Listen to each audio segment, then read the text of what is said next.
आज खूप दिवसातून गेले होते रानात. तर नमस्कार मंडळी, मी साक्षी आणि रोजच्यासारखं आवरलं निघाले होते कॉलेजमध्ये. आणि कॉलेजमध्ये गेल्यावर अभ्यासाच्या नावावर फक्त असाइनमेंट लिहिणंच माझं सुरू होतं. आणि त्यानंतर आमचं लेक्चर होतं. लेक्चरला गेलो आणि कॉलेजमध्ये आल्यावर एक महत्त्वाचं काम असते, ते म्हणजे जेवण करायचं.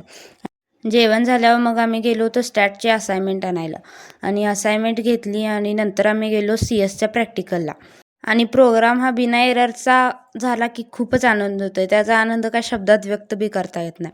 त्यानंतर प्रॅक्टिकल ते झाल्यावर आम्ही घरी यायला निघालो आणि घरी आल्यावर दीदी चहा बनवत होती. दीदीला म्हणलं मला बी बनव आणि मग आपल्या एनर्जी ड्रिंकसोबत थोडंसं बिस्किट बी खाऊन घेतलं.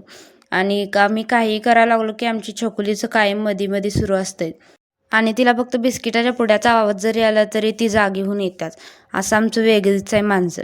त्यानंतर मी रानात जाणार होतो. मग पप्पांनी मला रानापाशी सोडलं. तिथून थोड्या अंतरावर जरा चालत जायचं होतं. मग मी चालत गेलो आणि पप्पांना कामावर जायचं होतं म्हणून पप्पांना तिथूनच माघारी गेलं होतं. आणि रानात गेल्यावर आमची मम्मी भांगलत होती आणि मग आम्ही दोघींनी मिळून अजून 2-3 सऱ्या काढून घेतल्या आणि घरी यायला निघालो. आणि घरी येताना ना पूर्ण अंधार होऊन गेलता आणि रस्त्यावरच्या लाईटीसुद्धा लागल्या होत्या. तर असा होता आजचा माझा दिवस. तर कसा वाटला ते पण सांगा. तर भेटू उद्याच्या व्हिडिओमध्ये. तोपर्यंत बाय.